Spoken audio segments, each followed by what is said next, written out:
Swastiastu. Perkenalkan, nama saya Indah Kusuma Dewi dari program studi D3 Analis Kimia. Nah, kali ini saya akan mempresentasikan tentang hakikat manusia Hindu dan Pancasrada. Baik, yang pertama yaitu konsep Hindu. Konsep Hindu mengatakan bahwa manusia terdiri dari dua unsur, yaitu jasmani dan rohani. Jasmaninya adalah badan, tubuh manusia, sedangkan rohani merupakan hakikat Tuhan yang abadi, kekal yang disebut dengan Atman. Nah, perbedaan kedua unsur itu yaitu manusia memiliki 3 lapisan badan yang dimana disebut dengan Trisarira yang terdiri dari Stula Sarira, Suksema Sarira, dan Antakarana Sarira. Stula Sarira atau raga manusia dalam konsep Hindu terdiri dari unsur-unsur Panca Mahabhuta yaitu Pertiwi, Apah, Teja, Bayu, Akasa, dan tubuh manusia merupakan buana alit atau buana sarira. Kemudian, tujuan hidup manusia dalam agama Hindu. Nah, dapat kita lihat yaitu tujuan hidup manusia menurut agama Hindu adalah untuk mencapai kesejahteraan jasmani dan ketentraman batin atau kedamaian abadi. Ajaran tersebut dijabarkan dalam konsep catur purusa arta atau catur warga adalah 4 dasar dan tujuan hidup manusia, yang dimana dibagi menjadi 5, yaitu yang pertama dharma, yang dimana berarti agama atau kewajiban. Pertama-tama manusia haruslah menjadi manusia yang beragama. Beragama berarti hidup bermoral landasan-landasan bagi tujuan hidup berikutnya. Yang kedua ada arta, yang artinya materi atau secara sempit disebut dengan uang. Secara luas arta diartikan sebagai untuk membantu manusia membutuhkan materi, tapi materi atau keberhasilan itu harus dicapai berdasarkan landasan agama dan dipergunakan sesuai dengan agama moral. Yang ketiga ada kama, yaitu yang artinya ruang kesenangan karena aktivitas seksual. Aktivitas seksual pertama-tama berfungsi sebagai prokreasi atau regenerasi dan penerusan keturunan. Kedua, aktivitas seksual berfungsi sebagai rekreasi dan peneguhan yaitu kembali, serta hubungan cinta antara suami dan istri. Sekali lagi, kama harus dilandasi oleh dharma. Nah, yang keempat yaitu ada moksa, yang dimana kebutuhan raga dan jiwa kita harus dipenuhi secara seimbang. Agama Hindu sama sekali tidak mengajarkan pemeluknya untuk mengabaikan dunia. Tapi agama Hindu juga tidak mengajar kita hanya mengerjakan dunia. Tujuan kita tertinggi yaitu tujuan dicapai melalui perjalanan kita dalam kehidupan ini. Jadi dapat dikatakan dari ketiga tujuan di atas yaitu dharma, arta, dan kama merupakan tangga bagi tujuan hidup yang terakhir yaitu moksa. Selanjutnya, tugas dan kewajiban umat Hindu. Manusia memiliki tanggung jawab untuk menjaga keseimbangan ini. Dengan pikiran yang dimiliki manusia, mampu membuat kehidupan ini menjadi baik maupun hancur. Untuk itulah tugas dan kewajiban utama manusia adalah mengamalkan dan melaksanakan ajaran dharma atau kebajikan yang utama, dengan melaksanakan berbagai yatnya demi terjaganya keseimbangan alam semesta. Selanjutnya, di sini ada makna sloka, yang dimana dalam Bhagavad Gita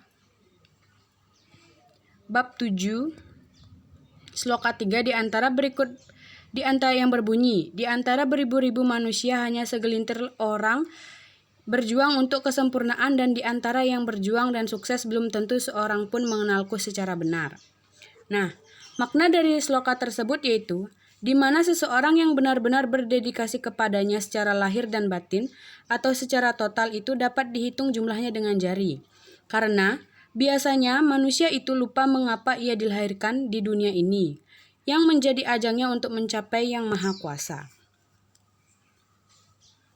Nah, di sini ada konsep harta, yaitu konsep harta ini hubungannya untuk mencapai moksa. Nah, apa konsep harta dengan hubungan mencapai moksa? Nah, menurut saya, Konsep harta ini dalam hubungan mencapai moksa yaitu di mana harta yang diartikan sebagai untuk membantu manusia membutuhkan materinya dan hubungannya mencapai moksa yaitu dari kebutuhan raga dan jiwa kita harus dipenuhi secara seimbang. Maka dari itu, tujuan tertinggi kita yaitu untuk mencapai moksa. Maka dari itulah dapat dikatakan dari ketiga tujuan itu yaitu dharma, harta, dan kama merupakan tujuan hidup yang nantinya akan mencapai moksa. Selanjutnya, ada komponen Pancasrada. Salah satu contohnya yaitu percaya dengan adanya Atman. Percaya dengan adanya Atman atau hidupnya disebut dengan Atman. Atman adalah percikan yang terkecil dari Parama Atman atau Brahman atau Sang Yang Widi yang berada dalam setiap makhluk hidup.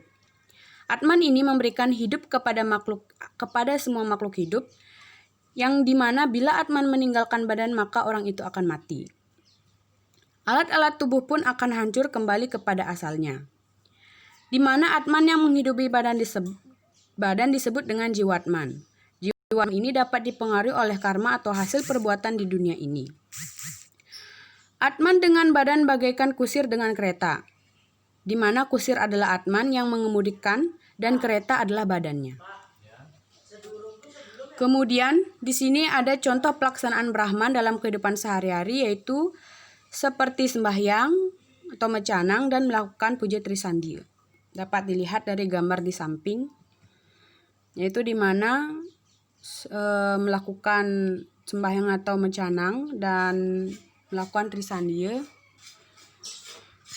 dalam kehidupan sehari-hari kita. Nah, kemudian ada Atman. Di dalam konsep Hindu, bahwa segala ciptaan Tuhan adalah berasal dari diri beliau dan nanti pada saatnya atau perlaya akan kembali kepada beliau. Segala ciptaan di alam ini adalah sebagai visualisasi keberadaan Tuhan. Segala makhluk hidup memiliki percikan-percikan partikel ketuhanan yang disebut dengan Atman. Jadi, pada dasarnya Atman itu adalah suci karena bersumber dari partikel Tuhan. Tapi hanya saja karena bersentuhan dengan material, atau badan, jasad makhluk hidup, dan perilaku, maka kesucian tersebut terselubung dan dibungkus oleh karma wasana dan suksema sarira atau badan halus. Nah, contoh dari Atman ini dapat kita lihat seperti manusia, hewan, dan tumbuhan.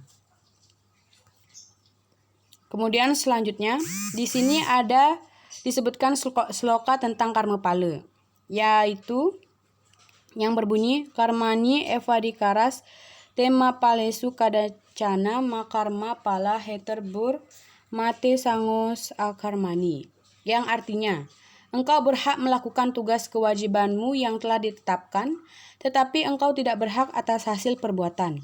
Jangan menganggap dirimu penyebab hasil kegiatanmu dan jangan terikat pada kebiasaan tidak melakukan kewajibanmu. Selanjutnya, yang terakhir yaitu adalah konsep Punarbawa. Nah, kelahiran kembali dalam ajaran agama Hindu merupakan sesuatu yang ditunggu karena berhubungan dengan karma pala yang dimana kita berbuat di kehidupan masa lalu dan jiwatman yang masih dapat membangkitkan kenikmatan. Dan kematian akan diikuti oleh kelahiran. Akan tetapi, kelahiran kembali juga harus dihindari karena merupakan penghambat dari tujuan agama Hindu yaitu moksa, yang dimana merupakan kelepasan atau kebebasan atma dari ikatan keduniawi dan lepas juga dari putaran reinkarnasi atau punarbawa kehidupan.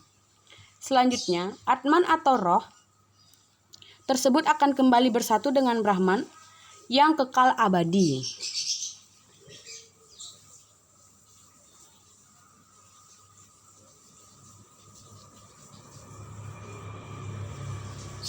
Yang kekal abadi. Nah, dapat kita lihat seperti contoh gambar di samping, yaitu gambar tersebut menceritakan tentang kelahiran kembali dari Atman, itu yang disebut dengan Punarbawa.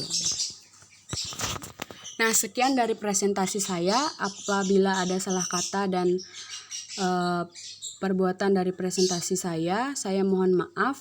Dan akhir kata saya ucapkan Paramasanti. Om Santi Santi Santi Om. Terima kasih.